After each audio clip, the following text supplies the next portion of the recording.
வணக்கம் students. Next நம்ம பார்க்க போகிறது evaluate integral 0 to pi by 2 0 to sin theta or d theta dr. இதை தான் நம்ம சால்வ் பண்ண போகிறோம். இங்கே பாருங்கள், இங்கே வந்து ஒரு ஆங்கிள் இருக்குது. அப்போ கண்டிப்பாக இது தீட்டாக்கு சொந்தமானது. ஓகேங்களா? ஸோ இங்கே தீட்டா இருந்தால் அப்போ அது தீட்டாக்கு வராது ஈக்குவலாக. அப்போ இதுதான் வந்து தீட்டாக்கு equal. So theta equal to 0லேருந்து theta equal to pi pi 2 வரைக்கும் இருக்குன்னு அர்த்தம். அப்போ இங்கே தீட்டா இருக்கிறதுனால இங்கே நம்ம தீட்டான்னு எழுத முடியாது. அப்போ இது கண்டிப்பாக என்னவாக தான் இருக்கும்? ஆராக தான் இருக்கும். R equal to 0 to r2 sin theta. இந்த மாதிரி நம்ம வந்து அதை புரிஞ்சுக்கணும். புரியுதுங்களா? அப்போது உள்ளே இருக்கிறது வந்து ஆர். அப்போது dr தான் உள்ளே வரணும், d theta வெளியில் வரணும். இதை நம்ம வந்து ரீஅரேஞ்ச் பண்ணி எழுதணும். புரியுதுங்களா? ஏன்னு இதில் தீட்டா இருந்தால் கண்டிப்பாக வெளியில் நம்ம தீட்டா ஈக்குவல்ட்டுன்னு போடக்கூடாது, ஆர் தான் போடணும். அப்போ R equal to sine theta, R equal to 0.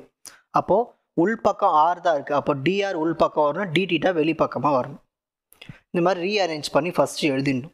இப்போ அடுத்தது ஆரை மட்டும் தான் நம்ம இன்டெகிரேட் பண்ண போகிறோம். ஒரு ஆர் இன்டெகிரேட் பண்ணால் வரும் R square by 2. Upper limit sine theta, lower limit 0. இந்த டி தீட்டா எடுத்து அப்படியே எழுதிப்போம். இப்போது ஆருக்கு இடத்துல சைன் தீட்டாவை அப்ளை பண்ணோம். சைன் தீட்டா ஸ்கொயர் பண்ணால் வரும் sine square theta by 2 minus, இப்போது ஆருக்கு இடத்துல 0 பண்ணுங்கள். 0 பை எனிதிங் 0 தான், into d theta sine square theta by 2. இதில் இந்த 1/2 எடுத்து வெளியில் போட்டுப்போம். இப்போ பேலன்ஸ் தான் இருக்கும், sine square theta d theta மட்டும்தான் இருக்கும்.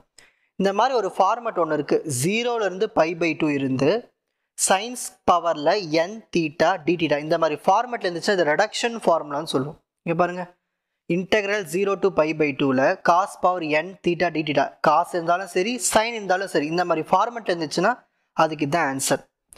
n minus 1 by n, n minus 3 by n minus 2 dot dot dot 1 by 2 pi by 2 if n is even. Even நம்பராக இருந்தால் இதை நம்ம பயன்படுத்தணும். இங்கே என்ன நம்பர் இருக்குது? இங்கே 2 ஈவன் நம்பர் தான். அப்போ இதை தான் நம்ம பயன்படுத்தணும். இதுவே இங்கே 2க்கு பதிலாக 3 இருந்துச்சுன்னா ஆட் நம்பர், அப்போது இதை பயன்படுத்தணும். இப்போ இங்கே ஈவன் நம்பருக்குனால நம்ம இந்த ஃபார்முலா பயன்படுத்த போகிறோம். n வேல்யூனா இருக்குது, இங்கே 2 இருக்குது. ஸோ 2 minus 1 1, இங்கே 2 வந்துடும் டாட். இங்கே பாருங்கள், ஒன்ஸ் நீங்கள் 1/2 உங்களுக்கு ஆன்சர் வந்துச்சுன்னா இதை எடுத்து இங்கே எழுதிடணும். அதுக்கப்புறம் நீங்கள் அப்ளை பண்ண தேவையில்லை. புரியுதுங்களா? உங்களுக்கு எப்போ வந்து இதை சால்வ் பண்ணும்பொழுது 1/2ன்னு வந்துச்சுன்னா அதோட ஸ்டாப் பண்ணிக்கணும். ஸ்டாப் பண்ணிட்டு லாஸ்ட்டில் இருக்கிறத இதை எடுத்து அப்படிங்க எழுதிடணும். இதுதான் ரூலே. இப்போது 1 into 1 into pi, pi 2 2s are 4, 4 2s are 8. So pi by 8 தான் இதுக்கான ஆன்சர். இப்போது ஸ்க்ரீன்ஷாட் டைம். இதை ஸ்க்ரீன்ஷாட் எடுத்துக்கோங்க. உங்களுக்கு இந்த கண்டென்ட் ஈஸியாக புரிஞ்சிருக்கும்னு நினைக்கிறேன். வாட்ச் அதர் எபிசோட்ஸ் இன் த appropriate playlist. Four G silver academy strength success clarity. வணக்கம்.